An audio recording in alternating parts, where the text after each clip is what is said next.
when I was a kid, I wanted to be a superhero. I wanted to be able to fly, climb buildings. I wanted to read people's minds. I had all the accessories. I had a cape, I had some wings. I even carried around a magic wand just in case that would help. I remember standing on the garden wall at my parents' house and wishing I could fly. And I'd jump off, and as I jump, I'd wish so hard that I was flying. And I'd open my eyes, and I'd look down, and I'd still be on the ground. So I did some research, some real research. Okay, so I read lots of comic books, but it's the same thing. And I realized that actually, I'd been born on a different planet. I'd never been bitten by a mutant spider, and actually, I hadn't been exposed to extreme radiation. So I needed to think of a new way, as a mere mortal, that I was going to become a superhero. And so I'd follow Batman, right? He used his brain to come up with cool devices for superpowers. So as a kid, I was that kid who loved science, and I loved maths. And I also loved taking things apart. My parents called it breaking stuff. I called it learning about stuff. They'd come home, and I'd be like, hey, Dad, I know how the toast is brown. And he's like, really? I was like, yeah, it's got these elements in the toaster. We didn't have toast in our family for a long time because the toaster was in pieces, and the video recorder, and the laptop, and the computer. But I called it learning, he called it breaking. So I had to decide at some point, what was I going to do with my life? Sat down with a careers advisor, and she's like, Michelle, academically, I have a list for you of the perfect jobs. I was like, okay. She's like, number one, you should be a medical doctor. Right, I said, academically, that might be where I'm suited, but I don't like people. At all. Not sure that's the ideal dream job for me. She's like, it's okay, I have a list. And on your list, she read them out to me. Nutritionist, pediatrician, dentist, all have got people in, not interested. I peered at the bottom of the list and wondered if superhero was actually a valid career option. It wasn't. She shook her head at me and said, look, I've gone through my list and you just don't know what you want to do. You need to sit down and think of the 3 things that you're excited about. I'm like, that's easy. I like jumping. I like jumping off things. I've jumped off things since I was a kid. Jumping. I like climbing. I like to rock climb lots of different things around things. And I like breaking things. I call it taking them apart, but my dad calls it breaking things. So wondered if there was a job that I could do that involved all of these 3. I walked to that office, very disheartened as she shook her head at me. So I was like, do you know what? Actually, I'm going to find my own path. I'm going to go to university, and I'm going to walk around, and I'm just going to be inspired by university and all of that intelligence there, and I'll figure out what I want to do. So I did. I walked around aimlessly, found myself in an engineering department, went down to the basement, and I saw this sign. The sign said, Fracture Mechanics Lab. I thought, fracture mechanics. Wonder what that is. So I peered through the door, and inside were machines, big machines. Not normal machines, but machines with dials and flashy lights and buttons, and I was like, yeah, this is what I want to do. So I walked in, I was like, what are you guys doing here? And he's like, fracture mechanics, it says on the door. I'm like, no, I can read the sign. I just don't know what that means. And he's like, oh, we break stuff. Yeah? I'm like, what sort of stuff? He's like, we break everything. I was like, uh-huh. I'm like, do you ever have to put it back together? He was like, never. I'm like, sign me up. 4 years of my life in engineering school, and I loved every second of it. Now, while I was in engineering school, a book came out. This book may have changed my life. It's called Prey by Michael Crichton. If you've read it, you'll know how awesome it is. It's about nanobots, and they take over the world by infecting your brain, and yeah, okay, so it's a bit of a horror sci-fi thing. But I was like, nanobots, yeah, they must be like robots, but nano-ish.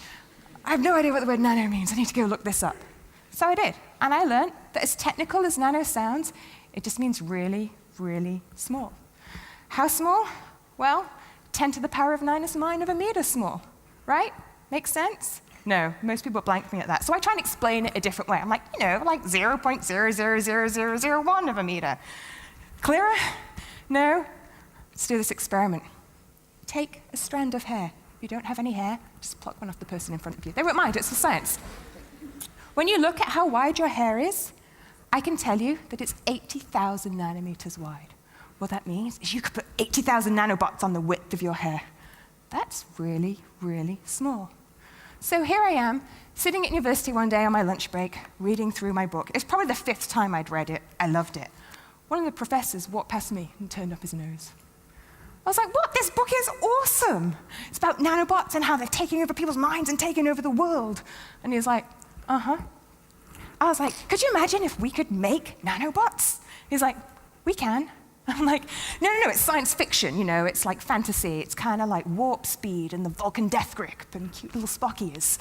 It's not real. And he was like, no, it's real. I can make nanobots. I was like, what?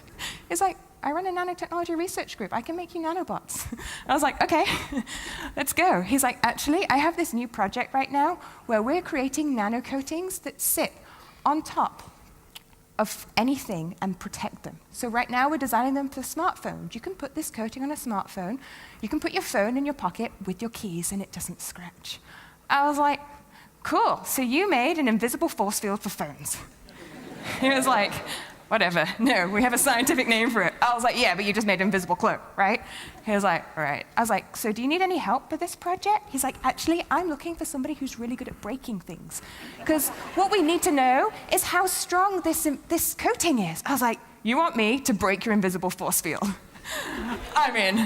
And that changed my life. And here I am today, running New Zealand's first and only nanomechanical testing lab, where I make and I break really tiny things. So some of you are like, come on, Michelle, nanotechnology, it's so in the future. And I'm like, it's so now. You guys use nanotech every day in your life. We just don't tell you about it. You put sunscreen on recently? You know when you put the sunscreen on your nose and it's white, and then what you do is you rub it in. Have you noticed? It disappears, becomes invisible. Yeah, that's nanotech. What we do is inside your sunscreen, we have zinc oxide, and we make the particles of zinc oxide so tiny that they're nanoparticles. And then we put it in your sunscreen so that when you rub it on your face, you now have an invisible force field on your face protecting you from the sun. Those of you who are slightly older, remember that sunscreen that you used to put on your face and you just have a white face? Yeah? Have you noticed that it's changed recently? All we've done is made the particles smaller. They went from micro, that you could see, that were white, to nano, that you can't, and now you have invisibility. Huh. So in my lab, I don't make sunscreen. But I too take these zinc oxide particles, and I can get them to self-assemble into wires, and I can get these nanowires to grow into nanoflowers. I am a girl, after all. What we can do with that is we can make little microelectronic devices. We can make them have piezoelectricity, and what we can do is create fibers that go in your clothing so that every time you move, you create a charge. What that means is you could put your MP3 player in your pocket and charge it while you're walking. Right, okay, now we're on to something. So I thought, if I'm in this nanotechnology field, I might as well go back to being a kid, right, and use it for my personal goals. I mean, maybe I could make myself fly, maybe I could read your mind, maybe I could have an invisible force field. Yeah, I'm gonna do that. I'm gonna dedicate my life to real science, but secretly, on the side, I'm gonna try and achieve some of these things. So I tried flying. I've tried doing lots of different things involving flying or airtime. I snow kite, I kite surf, I jump out of planes, okay? It's not quite what I was looking for, though. So is there a way that I could fly using my science? Well, conductivity is just a measure of how well a material can transmit electricity. And it does that because you have little electrons carrying that charge throughout the material. Unfortunately, electrons have a mind of their own, which means that they dilly-dally all over the place and they bounce off atoms, and every time they bounce off an atom, you lose that energy as heat. That's a good thing if you're a bird sitting on a wire because your feet are toasty warm. That is a bad thing if you own a power company and you're trying to get electricity to your city because all you're doing is you're keeping the birds warm, okay? You're losing a lot of that energy. So let me introduce you to the concept of a material called superconductors. And superconductors can transfer their electricity with zero electrical resistance, meaning that charge goes straight through and there's no bouncing. Pretty cool. What does that mean? We can make very thin wires with superconductors, and we can take your energy from your power plant or renewable power source, pump it to your city thousands of kilometers away without actually losing any of that energy. Now that would be cool. However, there's a cooler thing about superconductors. Let me introduce you to a superconductor. It looks like this. It's a little disk. And if I chill this superconductor down to a temperature that's cold enough, I'm just going to put some liquid nitrogen on here, it's going to change its phase. Now, if I bring a magnet close to it, this is a little magnet, happens to be shaped like a Borg cube, but that's purely for my entertainment. And I put it on top of my superconductor, you should be able to see that it just free floats in space. Got to make sure it's cold enough under these hot lights. And if I take this superconductor that is now free floating in space, and I apply a little force to it, you should be able to see that it's levitating. And that is the art of levitation. Now, if I was a real engineer, I'd be talking about making frictionless bearings for engineering systems, but I know that superconductors can hold 70,000 times their weight, which means that I would only need a few of these disks stuck to the bottom of my shoes to be able to fly. I've just got to figure out how to make shoes that are cold enough that I can do this without freezing off my feet. But I'm getting there. We're halfway there. Okay. Now, the next thing that I want to be able to do is read your mind, right? And our brains are full of these brain cells that talk to each other all the time. So my question is, how do they do that? Do they have to be attached to each other? Or can they transmit that signal through a wave? Now, radio waves are really simple, right? I can listen to Andrew on the radio because those radio waves transmit to me. I home in on that frequency, and I can listen to him while he's on the radio. What if I could do that with your brainwaves? What if I could work out what frequency your brainwaves actually communicate at and home in on that? Then I could read your mind. Okay, anybody scared yet? All right. Leave me alone with science, and I'll read your mind. So obviously, that's using science slightly for evil. But what I've been able to do is create this silicon chip. And on this silicon chip, which I can hold in my hand, I'm able to grow brain cells. And I can tell the brain cells exactly where they need to grow. And I can control them so they grow in a grid. And what we have underneath the silicon chip where the brain cells are is microelectronics. And what we can do with those microelectronics is we can work out how these brain cells are talking to each other. Now, sometimes we have to be like the Avengers and work in a team, so I don't do this by myself. I have a great team of researchers who work with me. I've got to mention Charles Unsworth, Cather Simpson, and Scott Graham, who are also part of this project, and a whole team of scientists who do this. But what we've been able to do is create this lab on a chip where we can work out how brain cells talk to each other.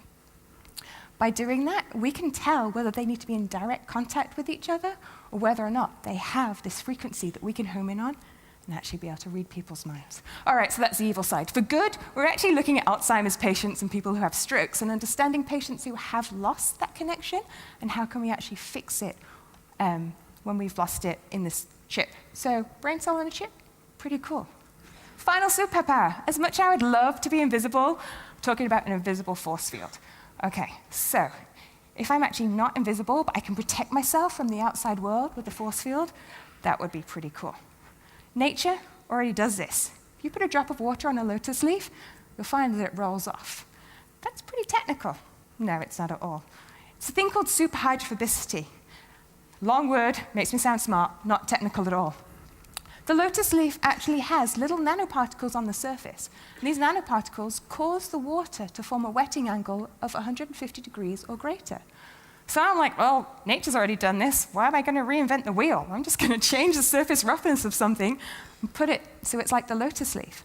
So I can take a surface which has water on it, and I can add some little bumps to it. When I add those bumps to it, the water will still stick. And then what I can do is add some nanobumps on top of that, and those nanobumps, just like the lotus leaf, are what make the water roll off, because this contact angle suddenly becomes more than 150 degrees. And you're like, that's pretty cool. What's cooler is a group of researchers who are in Pennsylvania who have developed these particles with the nanoparticles on top and put it in a can. You can spray yourself with an invisible force field. Yeah, and I have, and I know you can't see it, but I am fully protected. That's the great thing about working in nanotech. Nobody can prove you wrong, because it's invisible. So I know that obviously as a superhero, I'm going to have my kryptonite. The one thing that makes me weak, everybody has their own. Mine is chocolate. Whenever I'm around chocolate, I have no power. I can't help it. But it's okay, because I am protected. And let me show you how protected I am. I'm going to take my arch nemesis, chocolate.